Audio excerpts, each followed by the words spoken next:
Hello guys, welcome to my YouTube channel. आज मैं आपको डाइस पढ़ाने वाली हूँ। डाइस को हिंदी में हम पासा बोलते हैं। ये बेसिकली क्यूब होता है और जितनी भी प्रॉपर्टीज क्यूब की होती हैं वो डाइस पे अप्लाई होती हैं। इसके 6 सरफेसेस होते हैं। ये bottom, top, left, right, front और ये बैक। कॉर्नर की बात करें तो इसमें 8 कॉर्नर होते हैं।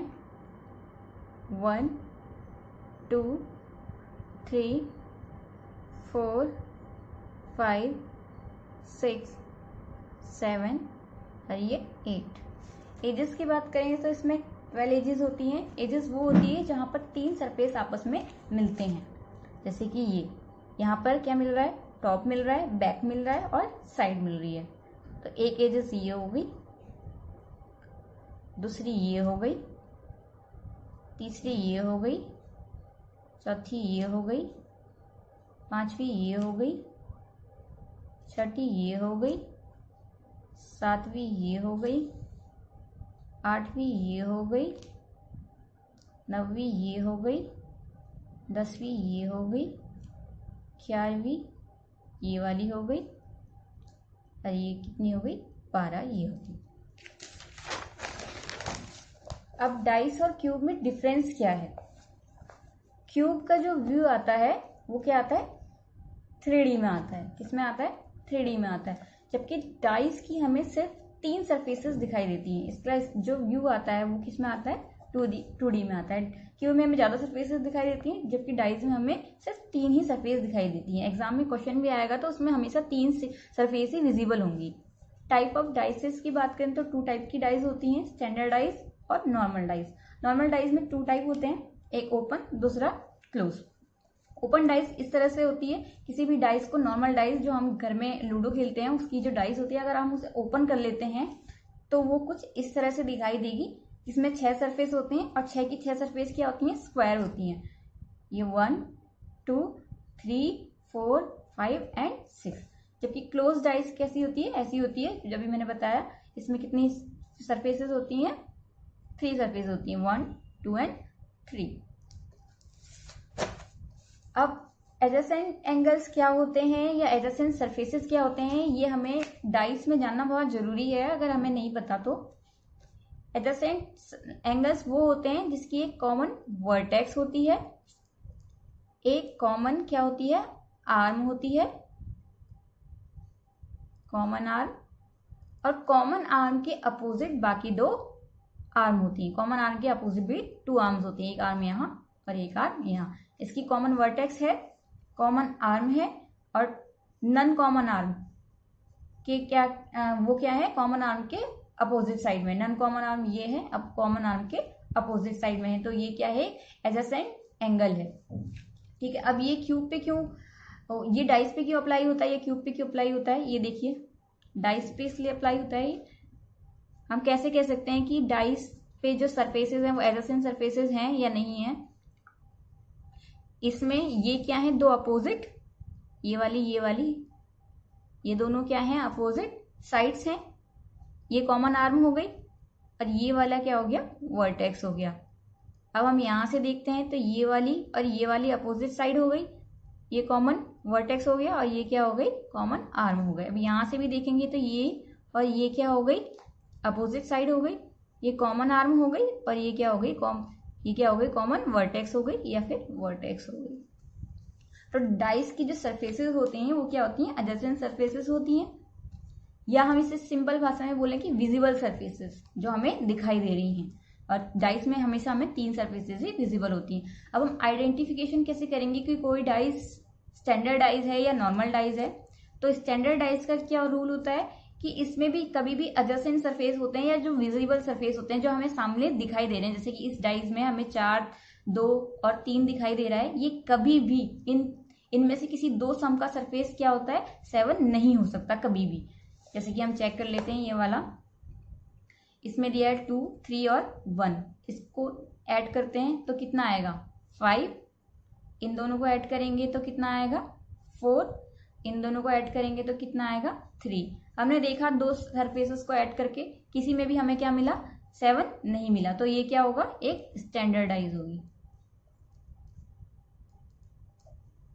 दूसरा वाला देखते हैं। 4 और 2 को ऐड करेंगे, कितना मिला 6, इन दोनों को ऐड करा तो 5 मिला, जबकि इन दोनों को ऐड करा तो हमें क्या मिला, 7 मिला। अगर हमें 7 मिलता है तो ये क्या है कि ये स्टैंडर्डाइज नहीं है, ये क्या है, नॉट अ स्टैंडर्डाइज, क्योंकि इसमें हमें दो सरफेसेस का सम क्या मिल रहा है, 7 मिल रहा है। अब नॉर्मल डाइस की बात करें कि नॉर्मल डाइस को हम कैसे पहचानेंगे, तो इसकी जो एडजेसेंट सरफेसेस होते हैं ये विजिबल जो हमें दिखाई दे रहे हैं, उन सरफेसेस में से किसी भी दो सरफेसेस का अगर सम 7 मिलेगा तो ये नॉर्मल डाइस में होता है। नॉर्मल डाइस में ही हमारी ट्रिक्स अप्लाई होती हैं और नॉर्मल डाइस के क्वेश्चन ही मोस्टली एग्जाम में आते हैं। इसमें 2 टाइप्स बनते हैं, क्लोज और ओपन। तो अभी हम क्लोज डाइस की बात कर रहे हैं। नॉर्मल डाइस में इन दोनों में चेक करते हैं हम, 5 और 2 7, इसमें हमें पहले ही 7 मिल गया, तो ये क्या है, एक नॉर्मल डाइस है। इसमें देखते हैं 6 और 1 7, तो ये भी क्या है, एक नॉर्मल डाइस है। इसमें हम देखते हैं 4 और 2 6, 4 और 1 5, 2 और 1 3, तो ये नॉर्मल डाइस नहीं है, यानी कि ये क्या है, एक स्टैंडर्ड डाइस है, क्योंकि इसमें किसी भी दो सरफेसेस का सम क्या है, 7 नहीं है, तो ये स्टैंडर्ड डाइस है, या हम ये कह सकते हैं कि ये नॉर्मल डाइस नहीं है। इन तीनों को चेक कर लेते हैं। 4 + 3 7, तो नॉर्मल डाइस है। 3 + 2 5, 2 + 1 3, 3 + 1 4, तो ये नॉर्मल डाइस नहीं है, या ये कह लें कि ये स्टैंडर्ड डाइस है। अगला 5 और 2 7, 4 और 2 6, यहाँ हमें 7 मिल गया है, तो ये क्या है, नॉर्मल डाइस है। अब नॉर्मल डाइस में हम टाइप क्लोज डाइस की बात करते हैं, तो इसके 3 रूल हैं नॉर्मल डाइस के, या 3 ट्रिक्स कह लीजिए, 3 ट्रिक्स हैं इसकी। पहला रूल 1, ये तभी अप्लाई होता है जब एग्जामिनर हमसे कॉमन नंबर का अपोजिट पूछता है। ध्यान दीजिए, अगर उसने एग्जामिनर ने क्वेश्चन दिया है, उसमें 2 से 3 डाइस दे रखी हैं, तो हम उसमें देखेंगे कि कॉमन नंबर इन डाइस में है या नहीं है। अगर वो उसी कॉमन नंबर का अपोजिट पूछ रहा है तो ये रूल अप्लाई होता है। तो एडजेसेंट रूल क्या कहता है, adjacent number in a dice never comes on the opposite surface, यानी कि एडजेसेंट सरफेस पे जो नंबर होते हैं वो कॉमन नंबर के कभी भी अपोजिट सरफेस पे नहीं आएंगे। जैसे कि ये वाला क्वेश्चन, ये हिंदी में भी लिखा हुआ है, जो हिंदी में पढ़ते हैं वो देख लीजिए। फाइंड द अपोजिट ऑफ 4, इसमें 4 का अपोजिट पूछ रहा है। पहले हम ये देखेंगे कि नॉर्मल डाइस है या नहीं है। दोनों डाइस में से कोई सी भी एक डाइस चेक कर लीजिए, अगर कोई एक डाइस नॉर्मल निकलती है तो दूसरी भी नॉर्मल मानी जाती है। जैसे कि इसमें 4 + 3 7, तो इसे भी हम नॉर्मल मानेंगे, चाहे अगर इस यहाँ पर 2 भी होता 1 की जगह, और 6 + 2 8 होता, तब भी हम इसे नॉर्मल डाइस में काउंट करते। तो 6 और 1 7, ये भी नॉर्मल डाइस है। अब वो क्या पूछ रहा है, अपोजिट ऑफ 4। पहले हम ये देखेंगे कि 4 इसमें कॉमन है या नहीं है। यहाँ पे भी है, यहाँ पर भी है। अब मैंने अभी बताया कि एडजेसेंट रूल में क्या कहते हैं कि जो विजिबल सरफेसेस होते हैं या एडजेसेंट सरफेसेस में जो नंबर होते हैं वो कभी भी उसके अपोजिट नहीं हो सकते। यानी कि 4 के अपोजिट 3 नहीं हो सकता, 4 के अपोजिट 5 नहीं हो सकता, 4 के अपोजिट 6 नहीं हो सकता, और 4 के अपोजिट 1 नहीं हो सकता। यानी कि 4 के अपोजिट क्या होगा, 2। ये इसका आंसर होगा, अपोजिट इसके ये होगा। दूसरा question, find the opposite of 5। पहले चेक कर लीजिए कि ये नॉर्मल डाइस है या नहीं है। 4 + 3 7, दूसरे को चेक करने की जरूरत नहीं है। ये अगर एक डाइस नॉर्मल निकलती है तो दूसरी वाली अपने आप नॉर्मल मानी जाती है। ये दोनों, ये 7 हो गया। वो पूछ रहा है अपोजिट ऑफ 5। अब हम ये देखेंगे कि 5 इसमें कॉमन है या नहीं है, दोनों में कॉमन है। तो 5 के अपोजिट 3 नहीं हो सकता, 4 नहीं हो सकता, 2 नहीं हो सकता, और 6 नहीं हो सकता। यानी कि 5 के अपोजिट क्या होगा, 1 होगा। ये इसका आंसर होगा। अब ये तो होंगे नंबर वाले क्वेश्चन। अगर नंबर ना आए, ABCD लिखा हो या कोई साइन बना हो, तो हम कैसे फाइंड करेंगे। ये वाला क्वेश्चन है, F, B और D दे रखा है एक डाइस में, एक में दे रखा है DE और A। Find the opposite of D. हम देखेंगे कि डी दोनों में कॉमन है या नहीं है। इस तरह की डाइज में अगर कुछ ना लिखा हो कि स्टैंडर्ड डाइज है, नॉर्मल डाइज है, तो इसे हम नॉर्मल डाइज मान के चलते हैं। अगर जिसमें भी साइन होते हैं या जिसमें भी अल्फाबेट्स होते हैं उन्हें हम नॉर्मल डाइज ही मानते हैं। Find the opposite of D, तो डी दोनों में कॉमन है। एडजेसेंट रूल कहता है कि जो एडजेसेंट सरफेसेस पे जो नंबर होते हैं या जो अल्फाबेट्स होते हैं या साइन होते हैं वो कभी भी अपोजिट उसके नहीं हो सकते कॉमन नंबर के। तो F नहीं हो सकता, B नहीं हो सकता, E नहीं हो सकता और A नहीं हो सकता। तो D का अपोजिट क्या होगा? C अपोजिट, यही इसका आंसर होगा। अब अगर अभी तक तो हमने 2 वाले पढ़े, अगर 3 क्वेश्चन आ गए या 3 डाइज आ गई उसमें पूछा जाएगा find the opposite of D, तो हम क्या देखेंगे कि जिसमें भी ये डी कॉमन होगा, पहले तो हम ये फाइंड करेंगे इन दोनों में कॉमन है नहीं है, इन दोनों में कॉमन है, तो हम किन्हीं भी 2 को ले लेंगे। अगर इसमें भी कॉमन होता तो इन 2 को उठा लेते, इसमें कॉमन है तो इन दोनों को देख लेंगे। तो इसमें कॉमन है, इसमें भी डी है, इसमें भी डी है, तो find the opposite of D. Adjacent rule कहता है कि इसमें जो एडजेसेंट सरफेसेस के जो नंबर होते हैं वो कभी भी इसके अपोजिट नहीं हो सकते। तो डी के अपोजिट बी नहीं हो सकता, डी के अपोजिट एफ नहीं हो सकता, डी के अपोजिट ए नहीं हो सकता, डी के अपोजिट सी भी नहीं हो सकता। तो डी के अपोजिट क्या होगा? ई होगा, ये इसका आंसर होगा। अपोजिट के डी के अपोजिट ई, ये आंसर। दूसरा है कॉमन रूल, उभयनिष्ठ नियम भी कहते हैं। इस नियम के अकॉर्डिंग अगर किन्हीं 2 डाइज में 2 नंबर कॉमन है तो बाकी जो बचे हुए 2 नंबर हैं वो क्या होंगे? एक दूसरे के अपोजिट होंगे। ये हिंदी में भी लिखा हुआ है, इंग्लिश में भी लिखा हुआ है, जिसको जैसे समझ में आता है वो देख लेंगे। जैसे कि इस वाले क्वेश्चन में है, पहले तो हम चेक करेंगे कि नॉर्मल डाइज है या नहीं है। 4 + 3 7 नॉर्मल डाइज है, दूसरी को चेक करने की हमें जरूरत नहीं है, ठीक है। उसके बाद हम देखते हैं कि इनमें 2 नंबर कॉमन है क्या इन दोनों डाइज में। 4 + 2 6, 6, इसमें भी 4 है, इसमें भी 6 है, इसमें भी 4 है, इसमें भी 6 है, सॉरी। 2 नंबर आपस में कॉमन है तो 3 का अपोजिट क्या होगा? 1 होगा। यानी कि अगर किसी भी 2 डाइजेस में अगर 2 नंबर आपस में कॉमन है तो बाकी जो बचे हुए 2 हैं, बाकी बचा हुआ कौन है? 3 और 1 आपस में क्या हो जाएंगे? अपोजिट हो जाएंगे। दूसरा क्वेश्चन है फाइंड द अपोजिट ऑफ 2। इसमें देखते हैं 2 नहीं, इसमें फाइंड द अपोजिट ऑफ 3 होगा। इसमें क्या है? 4 भी है, इसमें भी 4 है, इसमें 6 है, इसमें भी 6 है, तो फाइंड द अपोजिट ऑफ 3। तो 3 का अपोजिट क्या होगा? 1 होगा। ये दोनों आपस में कॉमन है। कॉमन रूल कहता है कि जो 2 नंबर आपस में कॉमन हैं तो बाकी जो बचे हुए 2 नंबर हैं वो आपस में क्या हो जाएंगे? एक दूसरे के अपोजिट हो जाएंगे। अगर साइन आ रहा हो, अगर नंबर ना दिए हो क्वेश्चन में तो किस तरह से करेंगे? जैसे कि इस टाइप का क्वेश्चन है find the opposite of dollar. Dollar का अपोजिट क्या होगा?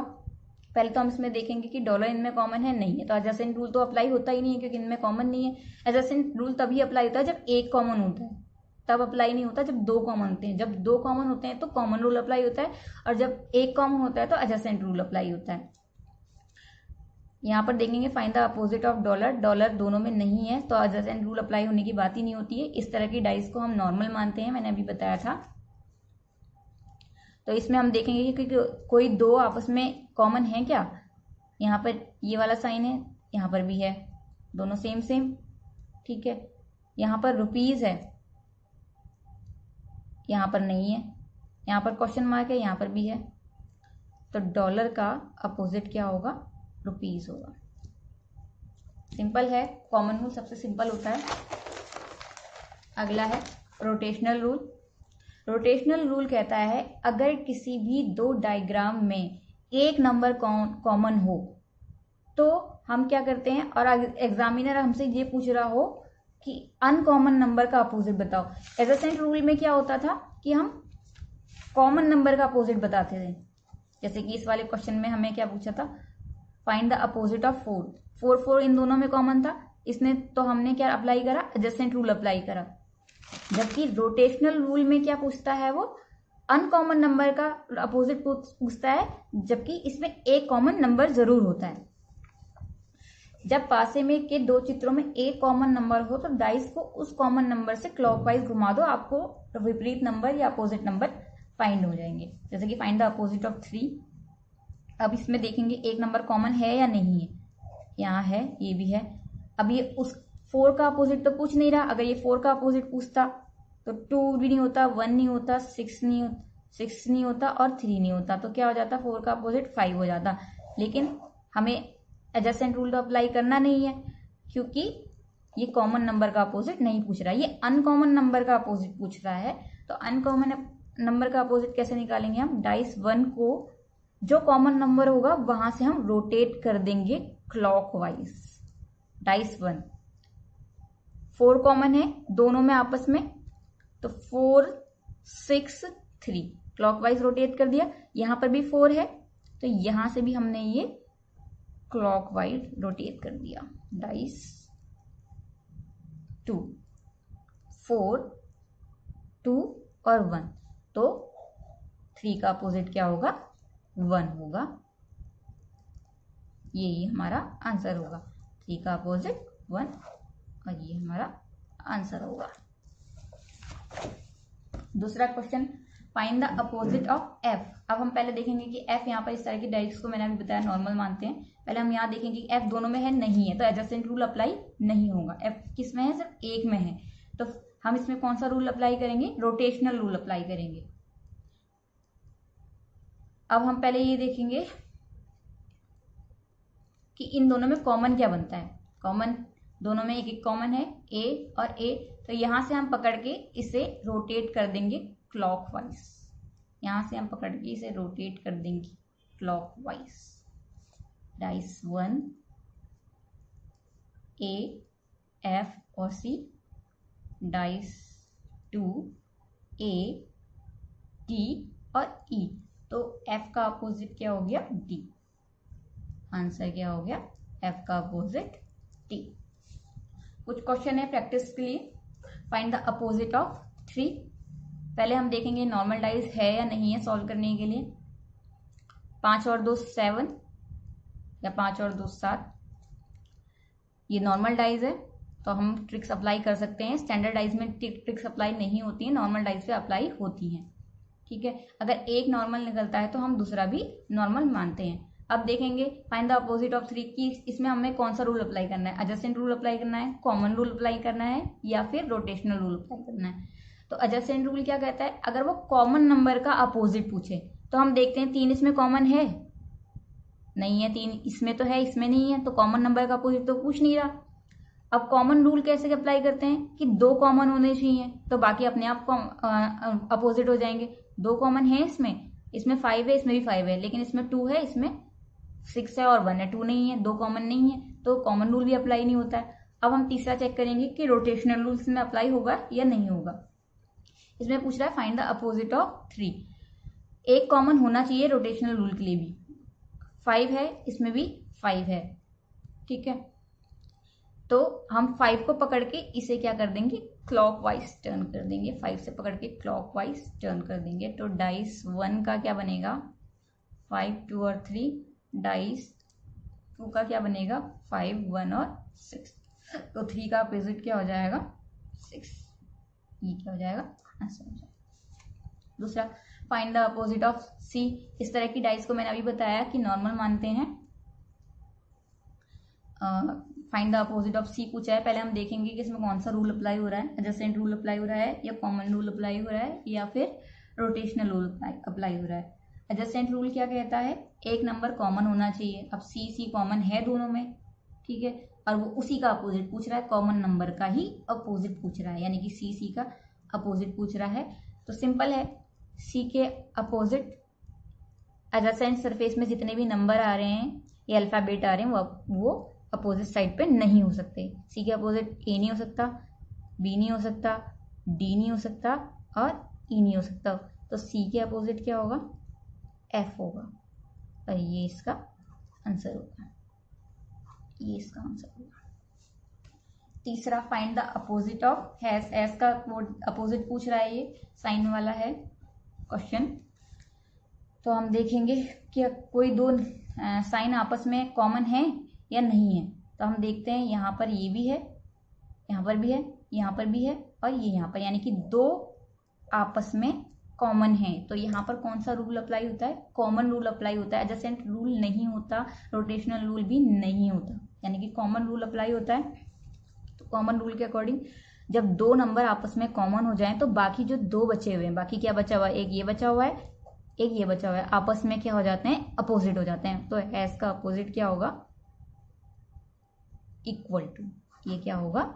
आंसर होगा, ये आपस में अपोजिट होंगे।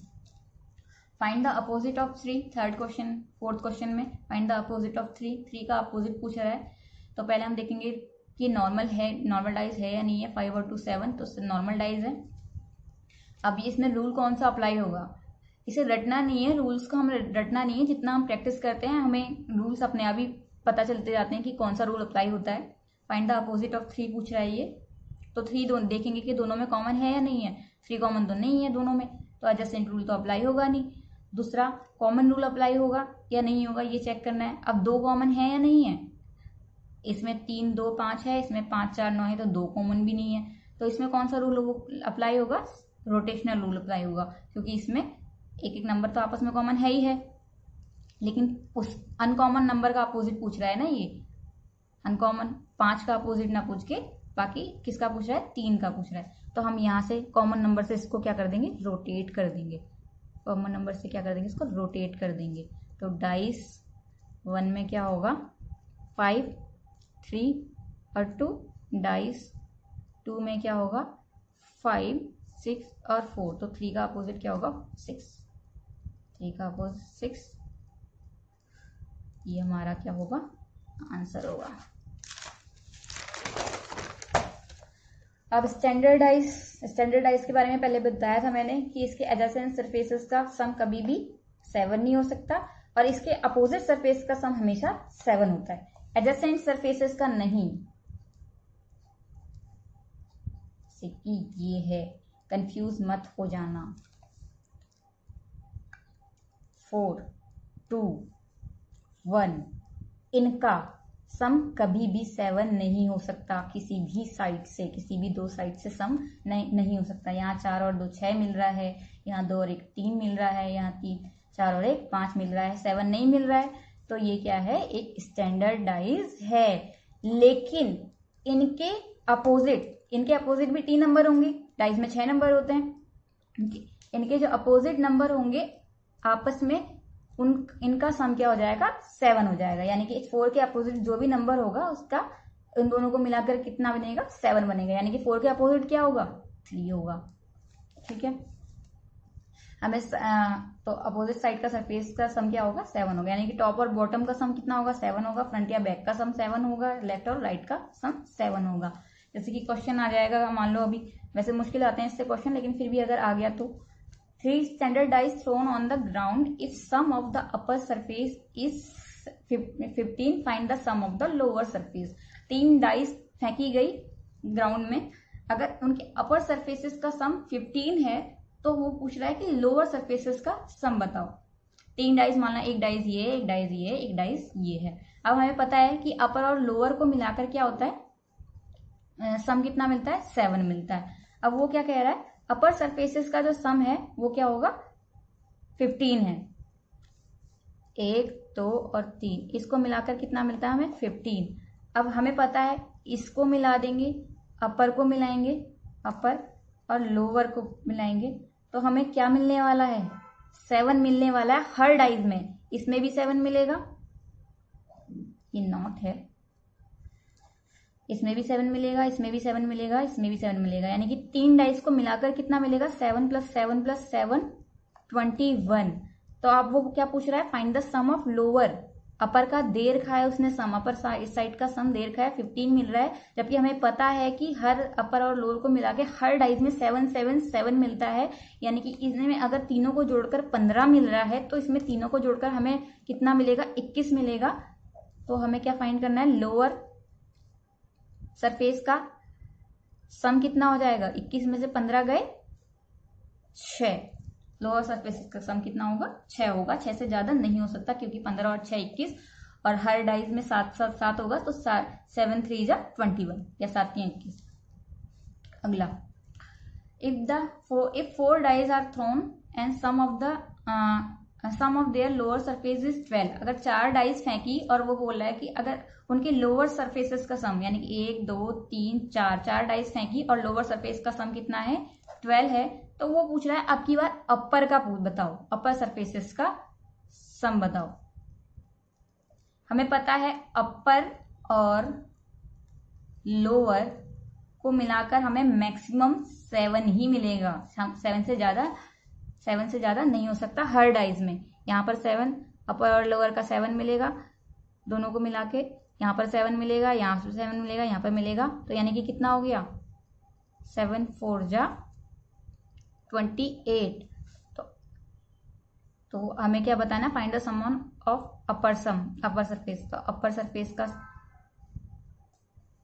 सम क्या होगा, 28 में से 12 गया 6, 2 में से 1 गया 1, ये हमारा आंसर होगा। अगला है हमारा ओपन डाइस। ओपन डाइस, किसी भी डाइस को अगर आप खोल के रख दें तो वो ओपन डाइस कहलाएगी। ओपन डाइस में अपोजिट फाइंड करना बहुत इजी होता है।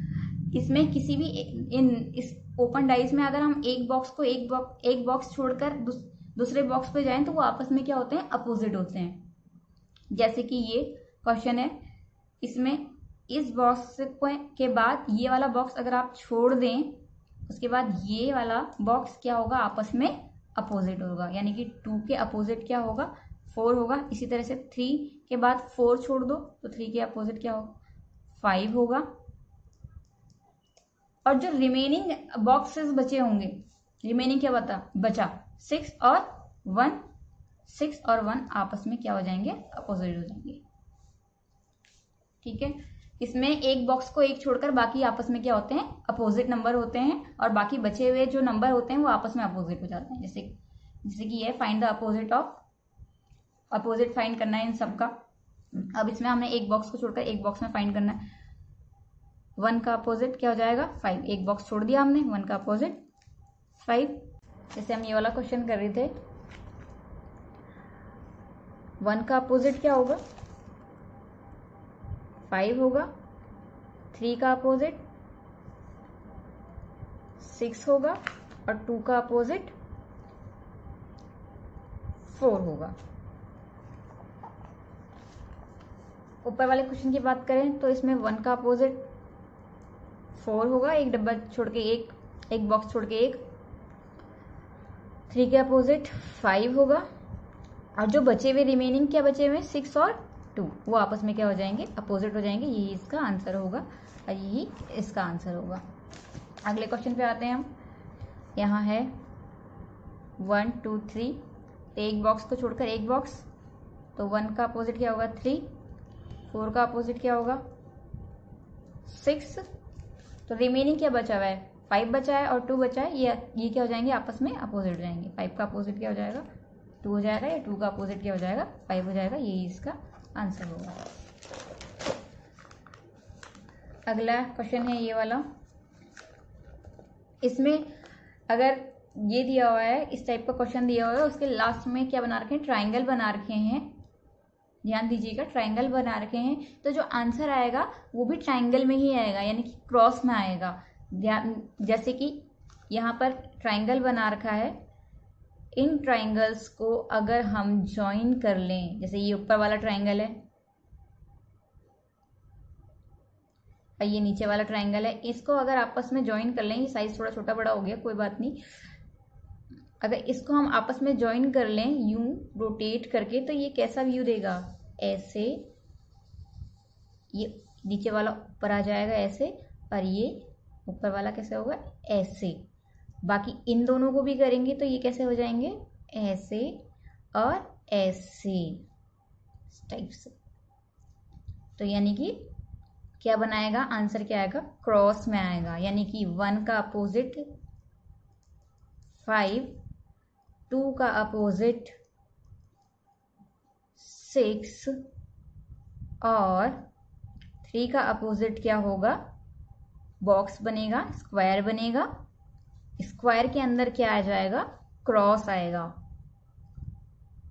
और जो ये साइन है ये क्लॉकवाइज टर्न करेंगे, प्लस इज इक्वल टू ये वाला यहाँ और डॉलर यहाँ, ये क्या होगा इसका आंसर होगा। अगला क्वेश्चन है, इसमें तो हमें ट्रायंगल दिया हुआ था, लेकिन अगर हमें ट्रायंगल ना देखिए, क्या दिया हो, बॉक्सेस दिए हो, स्क्वायर ही दिया हो, तो कैसे आंसर आएगा। अगर स्क्वायर दिया हो तो स्क्वायर के अंदर भी स्क्वायर ही आएगा। क्या आएगा, स्क्वायर आएगा। 1 का अपोजिट 5, 2 का अपोजिट 4, और तो 3 का अपोजिट क्या होगा, स्क्वायर के अंदर ही स्क्वायर आएगा। क्लॉकवाइज टर्न करेगा, plus is equal to arrow और हैश। ठीक है, ये इसका आंसर होगा।